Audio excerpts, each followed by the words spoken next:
Dados wong kudu roh sejarah. Ya kados santri. Wah, dhisik santri ku ahli tirakat, mutolaah, ngirit. Ku santri dhisik, napa?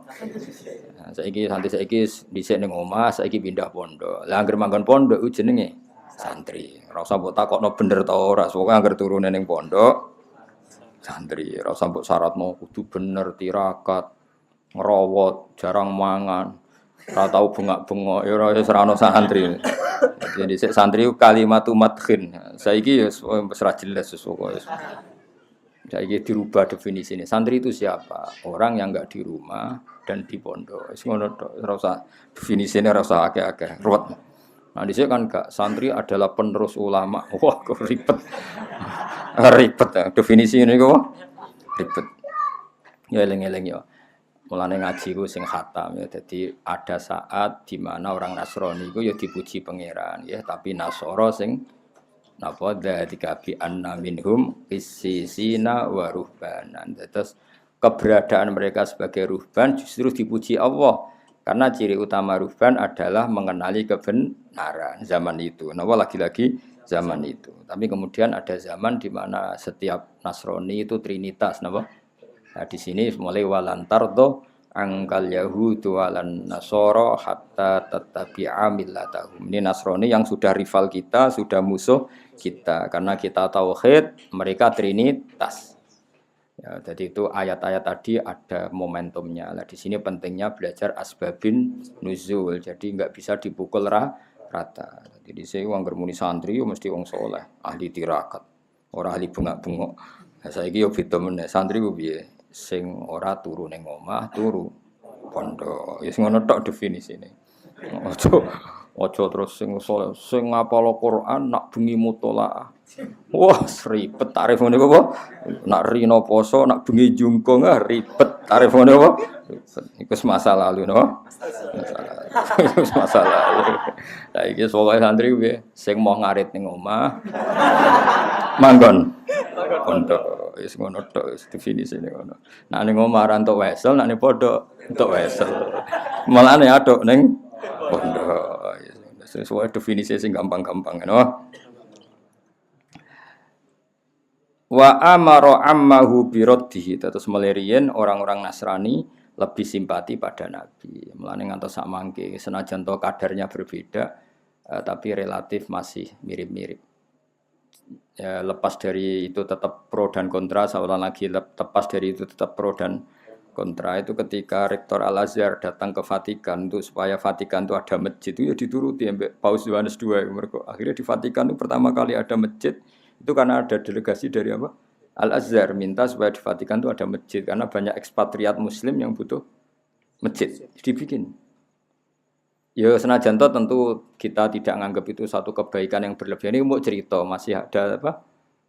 Mesti ada toleransi, ada apa? Toleransi. Tapi kayak apa Zionis dengan orang Islam di Palestina kan ekstrim apa? Padahal cerita yang sama kadang kita tidak menemukan di Italia. Paham ya? Tapi ya tentu tidak seperti dulu. Cuma ini cerita perbandingannya kan nggak pati begitu dengar apa? Peristiwa apa? Di Italia.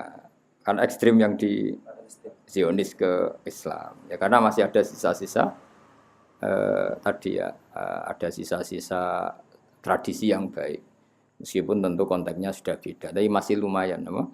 Jadi kemana keluarnya orang Palestina ngadepi Zionis Israel dengan keluarnya Muslim yang ada di Italia itu masih ngeri mana? Ngeri orang Islam ngadepi Yahudi di Israel atau di Palestina. Paham ya? Timbang orang Islam yang hidup di Italia atau di Vatikan. Itu artinya masih ada lah sisa-sisa apa? Wa ja'alna fi qulubil ladzina tabauhu ra'fatau wa rahmah. Bibi ciri utama pengikut Isa itu ra'fatau wa rahmah. Ada rasa iba, rasa kasih sayang. Ya tentu konteksnya sudah beda. Ini kan cerita sejarah ya meskipun paling tidak sisa-sisanya itu masih ada. Meskipun tidak sesempurna dulu. Jadi kamane wong Islam itu kunane kuno itu luwe nyaman kalau enggak ada pilihan seorang lagi kalau enggak ada pilihan itu luwe nyaman bertetangga mbek wong Nasrani timbang mbek wong napa Yahudi. Ya tapi tentu itu ada takarannya, ada ukurannya, tidak sembarangan. Ini kan pola umum sejarah napa? Pola umum sejarah. Jadi lebih dekat apa? orang Nasrani ketimbang orang apa? Yahudi. Ya tadi kan ayatnya wala tajidanna asyaddan nasi adawatal lilladzina amanul yahuda walladzina asyraku. Terus wala tajidanna aqrabahum mawaddatan lilladzina amanul ladzina qalu inna nasara. Kemudian ada perubahan ekstrim di mana orang Yahudi Nasrani itu sudah satu kekuatan negara, kekuatan yang kadang membela kerajaan, bukan membela agama. Di sini ada rivalitas yang sudah tidak fair. Nah, di sini ada ayat walantardo angkal Yahudu walan Nasara hatta tattabi'a millatahum. Tapi apapun itu sisa-sisa polanya masih sama. Sisa-sisa Yahudi adalah ambisinya apa? Tadmirul mukmin atau menghabisi orang mukmin, tapi sisa-sisa Nasrani masih kadang ada rofah. Ya lepas dari tadi itu sudah baqiyah, apa? Baqiyah. Tapi sejarah itu mesti polanya masih mirip-mirip. Jadi kamane cara wong Islam seneng Israel, mbok takoki atau seneng Palestina, mbok takoki hubungannya dengan Zionis, dengan orang Islam yang di Italia hubungannya dengan Vatikan. Kira-kira itu lebih enak mana? Paling tidak setidaknya yang kita dengar apa? Setidaknya yang kita dengar mesti lebih rileks yang di Italia timbang yang bersinggungan dengan Zionis Yahudi. Karena tadi apa? Memang dari dulu beda, dari dulu beda. Nah, ini kata niki sing rohibu bukhaira kepengin nyelametno Kanjeng Nabi, sing Yahudi kepingine mateni Kanjeng Nabi. Ini kan beda sekali apa?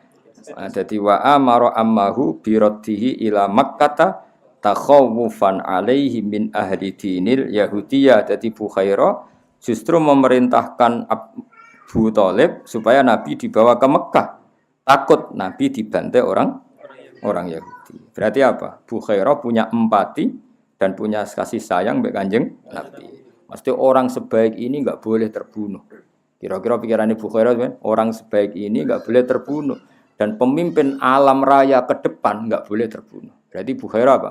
Menginginkan kelangsungan aktivitas dakwah Rasulullah Shallallahu Alaihi Wasallam. Ya meskipun tadi seorang lagi, tentu yang sekarang itu beda karena edisi Muharraf, nama. Tapi tetap saja ada baqiyah, nama. Ada sisa-sisa watak itu, nama. Ada sisa-sisa watak itu. Sehingga ya tadi beberapa kali ya kayak ya kita tidak perlu istihadnya sama ya. Tapi kalau mau cerita beberapa istihadnya Rektor Al Azhar. Kadang-kadang kita ketemu-temu di Vatikan. Orang boleh ngeritik, boleh tidak cocok karena ini masalah ijtihad dia. Yang ngeritik ya monggo, yang setuju ya monggo. Kita kan hanya cerita secara ilmiah, apa? Secara ilmiah bahwa seperti itu tuh mungkin, apa? Seperti itu tuh mungkin. Karena Nasara itu punya baqiyatur rafah, apa? Baqiyatur rafah. Ini disebut wa ja'alna fi qulubil ladzina tabauhu rafatan wa rahmah. Ya, jadi eling-eling ini. Ya sudah, itu masalah-masalah istihadiyah. Tidak perlu jadi polemik besar. Meskipun yang ngeritik itu ya banyak. Rektor Al Azhar ketika datang ke Vatikan. Ya kamu tidak usah ngeritik, nggak kamu dukung. Kalau ngeritik juga didengar, dukung ya nggak didengar. Kita ini butuhnya ngaji secara ilmiah. Kenapa? Secara ilmiah. Wa amaralan merintahna sapa rahibu Bukhaira ammahu ing pamane Kanjeng Nabi birodi kan go balik Kanjeng Nabi ila Makkah maring Mekah. Mergo takhawufan krana kuwatir alih ing atase Nabi. Kuwatir min ahli dinil Yahudiyati saking kelompok Yahudiyah. Ini masyhur tengene kitab-kitab diterangaken ada 12 pembunuh yang sudah siap mateni Nabi tapi setelah Nabi benar-benar masuk Syam yang dalam, Syam dalam bukan Syam luar tapi Syam dalam. Jadi cara masuk Indonesia itu nak ijek ning Aceh kan ijek muntup-muntup, nak bener-bener ning Jawa kan ning tengah-tengah Indonesia. Kira-kira bunuhnya itu nanti nunggu di tengah-tengah apa? Syam. Nggih, di tengah-tengah apa? Syam, bukan awal masuk Syam. Mulane fala, makanya terus ketika di perbatasan itu Bukhaira mapak Kanjeng Nabi, belum sampai Nabi masuk pertengahan apa? Syam. Mulane teng mriki diterangno faraja'a. Karena begini ya, kitab yang dibaca Ja'far Al-Barjanji ini, Sayyid Ja'far Al-Barjanji, kitab rujukannya itu saya punya, sehingga saya tahu detail. Jadi meskipun di sini dibahasakan singkat, saya tuh tahu detailnya karena kitab yang dibaca beliau itu tak baca saya. Kitab rujukannya, apa? Nah, ke judulnya atau kru, pokoknya paling. Nah, terus yang kini disingkat-singkat jadi kitab, apa? Berjanji. Ya tentu simpel. Makanya untuk angel mergo singkatan. Tapi saya paham betul memang ceritanya seperti itu. Jadi Orang Yahudi itu pinter, nanti bunuhnya nunggu setelah Muhammad masuk Syam dalam, kenapa? Karena dengan di Syam dalam otoritasnya penuh milik mereka, sehingga orang Arab tidak bisa menggugat. Nah, Kanjeng Nabi di Rohibu Bukhara gak kalah pinter, Nabi dipetui di luar Syam, maksudnya pas muntup-muntup mau masuk Syam, paham ya? Jadi kudu pinter, kenapa? Semua Yahudi yo pinter, aku nak mateni ini perbatasan bisa digugat dunia internasional karena belum masuk wilayah kami, tapi mateni neng jero. Sing Ibu Khair ya pinter, wah anak ning jero selak kedisian dipapak di luar. Iku mane wong kudu ro sejarah, mane ngono. Islam koyo ngene gedene iku ya kadang-kadang utang jasa mbek Rohibu napa Khair. Dadi ora utang jasa mbek ketua ranting kok NU atau Muhammadiyah wis pangeran ngono kersane. Wis kowe kudu ikhlas wong sejarah ngene no. Wis cocok ra cocok ke ilmu kudu ikhlas. Kowe ora tau memberi kontribusi Nabi, nak ngel-ngelo iya, ingkang ditenggo-tenggo syafaatipun ngono. Dadi ngrumat ra tau. Lumayan Abu Lahab tau ngrumat. Kowe ngrumat ra tau, berjuang ra tau, tapi nak muni Nabi ingkang kita tenggo-tenggo syafaat. Aduh, nulung ra tau. Jaluk aneh-aneh. Ora potongan heroik no, gak potongan apa heroik. Kali mau seneng kiai pas-pasan ae salam templek 1.000 njaluk swarga no. Nang 1.000 untuk swarga. Wis anake mbeling salam templek 1.000 supaya anak kula dongakno ya dadi wong alim. Nek 1.000 njaluk aneh-aneh. Soale hubungane kiai seribet. Wong saiki iku ribet. Wong mbek Nabi seneng pas-pasan ae. Dibaan yo ora paham bengak-bengok. Mulai untuk berkat loro. Wis ngono arep-arep syafaat, ya kelakuan kok ngono. Padahal roh Ibu Bukhairah mati-mati yang nyelametno Kanjeng Nabi. Dadi ngerti nek Nabi tok dalam Sam pasti dibunuh. Dadi pamane dipapak ning perbatasan. Itu kan ya ndak gampang mapak-mapak gitu no. Enggak gampang. Malah nanteng kene kitab-kitab ageng diterangno pamane iku mangkel mbek Bukhairah. Masyhur. Abu Thalib mangkel mbek roh Ibu Bukhairah. Abu Thalib kan niat dagang. Gawa kafilah besar bawa dagang kemudian enggak ke titik tujuannya kan yo mangkel. Sampai matur ning Kanjeng Nabi, la tasma ya ibna akhi maqala hura Ibu Bukhairah. Aja rungokno iki paling wong drengki ben aku ora sida dagang. Masyhur Abu Thalib ngendikan. Terus Kanjeng Nabi karena memang didesain Nabi, beliau calon Nabi, ya ammi wahai pamanku, hati saya mengatakan orang ini jujur. Akhirnya terus jadi Abu Thalib sendiri itu mangkel sama Ibu Bukhairah. Beliau mau kembali mergo Nabi ngendikan, ya ammi hati saya mengatakan orang ini jujur. Jadi tidak segampang itu. Ya, jadi eling-eling ya. Jadi rencana pembunuhan Yahudi itu di Syam dalam, elingin apa? Di Syam dalam karena itu kecerdasan orang Yahudi dengan bunuh di dalam kan benar-benar teritorialnya Yahudi. Kalau di perbatasan digugat secara internasional. Mulai dulu itu ada teritorial itu. Makanya ketika Nabi Musa lari dari Mesir, dikejar-kejar apa? Fir'aun. Beliau lari ke Madian. Apa? Dan dulu sudah ada teritorial. Fir'aun itu tidak punya otoritas di Madian. Makanya ketika Nabi Musa sudah sampai Madian, dawuh Nabi Syuaib ya, la takhaf, najauta, kamu akan selamat di sini. Itu di Sarah-Sarah diterang fa inna Madian laisa min sultanati Fir'aun, karena Madian tidak ikut teritorialnya Fir'aun. Paham ya? Jadi dulu orang sudah modern, kalau musuhan dengan Fir'aun ya lari ke daerah yang tidak wilayahnya Fir'aun. Ya sama lah dulu. Sama sekarang itu sama. Misalnya orang Papua ingin merdeka supaya enggak ditangkap orang Indonesia, minta suaka politik Australia atau Amerika karena Indonesia enggak punya otoritas di Australia. Dulu ketika Khomeini musuhan Mbek Pahlavi, beliau suaka politik di Prancis.